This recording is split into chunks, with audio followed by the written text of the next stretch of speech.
ഒരു പക്ഷേ ഏതാനും മണിക്കൂറുകൾക്കുള്ളിൽ തന്നെ കേന്ദ്ര തിരഞ്ഞെടുപ്പ് കമ്മീഷന്റെ നോട്ടിഫിക്കേഷൻ അഥവാ വിജ്ഞാപനം പുറത്തുവരും.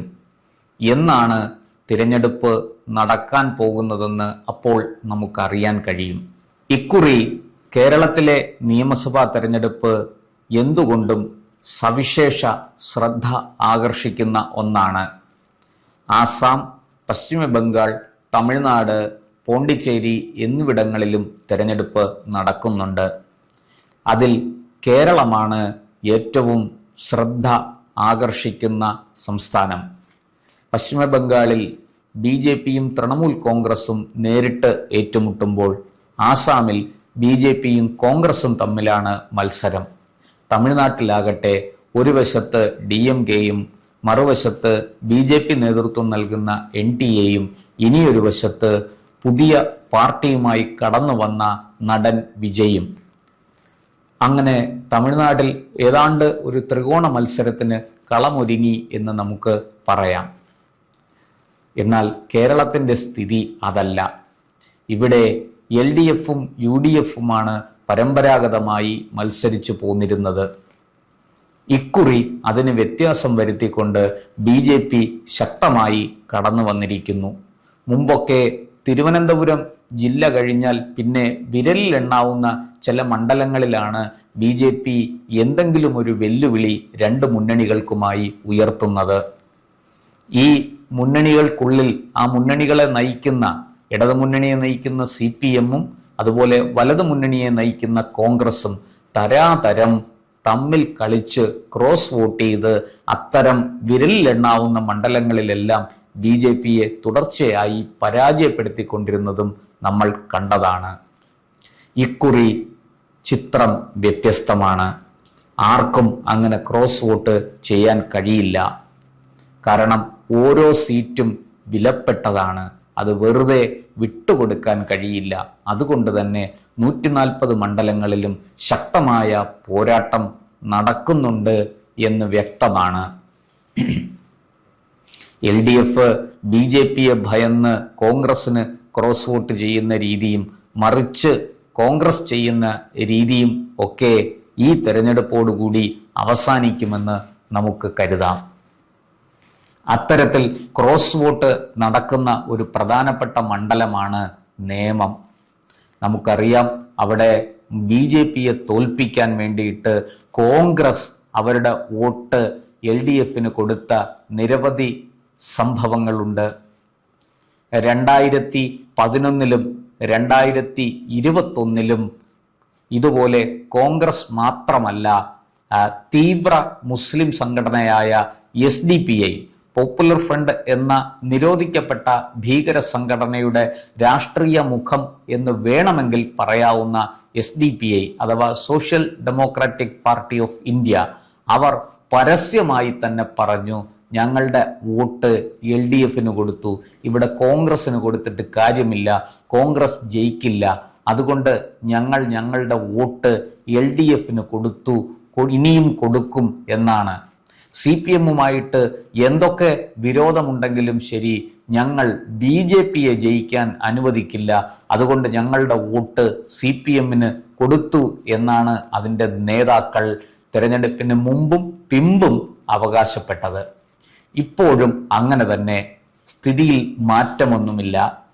പക്ഷേ ഇക്കുറി സർവേ റിപ്പോർട്ടുകൾ വെച്ച് നോക്കുമ്പോൾ നേമത്ത് ആരൊക്കെ ശ്രമിച്ചാലും ശരി, ഇനി ഈ പറഞ്ഞതുപോലെ കോൺഗ്രസും LDFും ഒരുമിച്ച് ചേർന്ന് മത്സരിച്ചാൽ പോലും, അതായത് ഇന്ത്യ മുന്നണി എന്നുള്ള ലേബലിൽ അവിടെ രണ്ട് കൂട്ടരും ചേർന്ന് ഒരു സ്ഥാനാർത്ഥിയെ നിർത്തി മത്സരിച്ചാൽ പോലും BJP അവിടെ ജയിക്കും, ജയം ഉറപ്പിച്ചിരിക്കുന്നു എന്നൊക്കെയാണ് സർവേ റിപ്പോർട്ടുകൾ. നേമത്ത് BJPക്ക് വേണ്ടി മത്സരിക്കുന്നത് രാജീവ് ചന്ദ്രശേഖറാണ്. രാജീവ് ചന്ദ്രശേഖർ BJPയുടെ സംസ്ഥാന അധ്യക്ഷനാണ്, മുൻ കേന്ദ്ര മന്ത്രിയാണ്.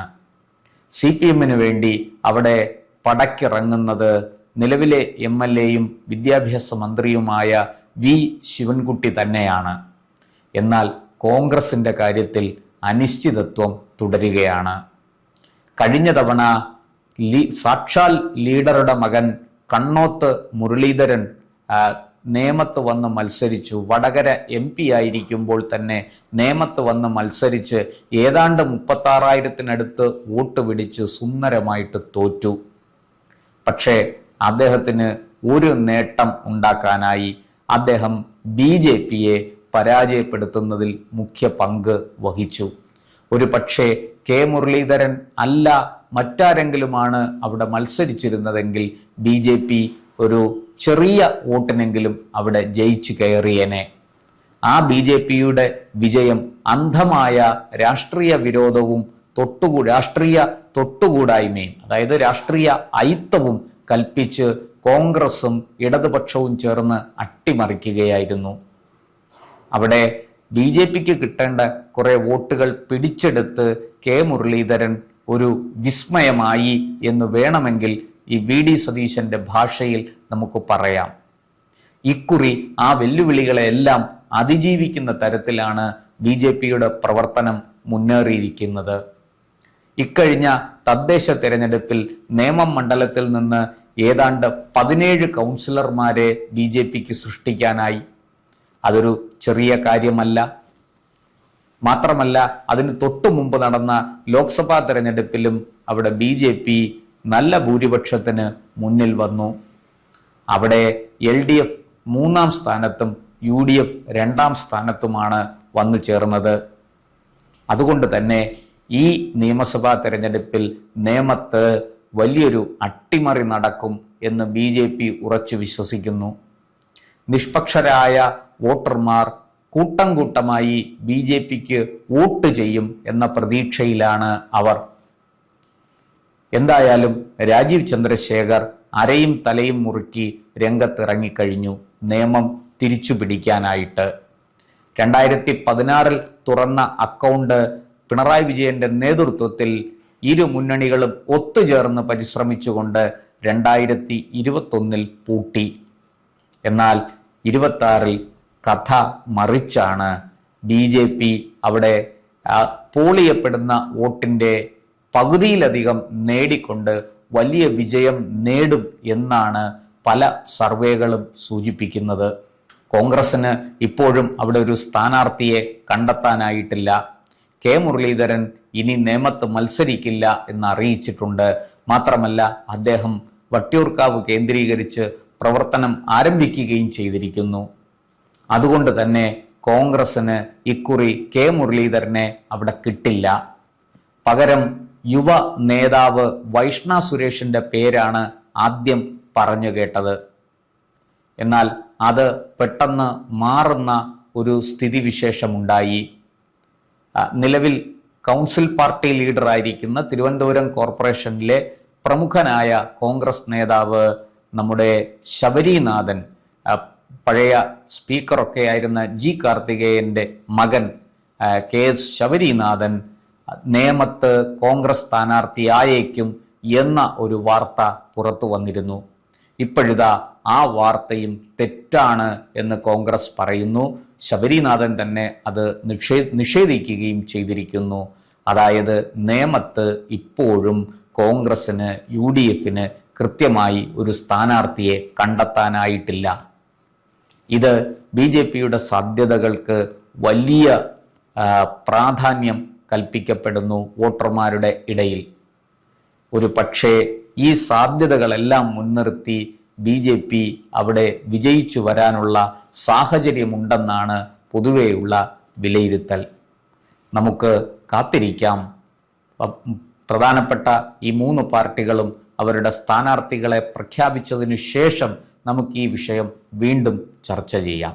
കൂടുതൽ വാർത്തകളും വിശേഷങ്ങളും നേരിട്ട് ലഭിക്കാൻ ജനങ്ങളിൽ നിന്ന് ജനങ്ങളിലേക്ക് ജനഭൂമി ന്യൂസ് സബ്സ്ക്രൈബ് ചെയ്യൂ. ബെൽ ബട്ടൺ അമർത്താനും മറക്കരുത്.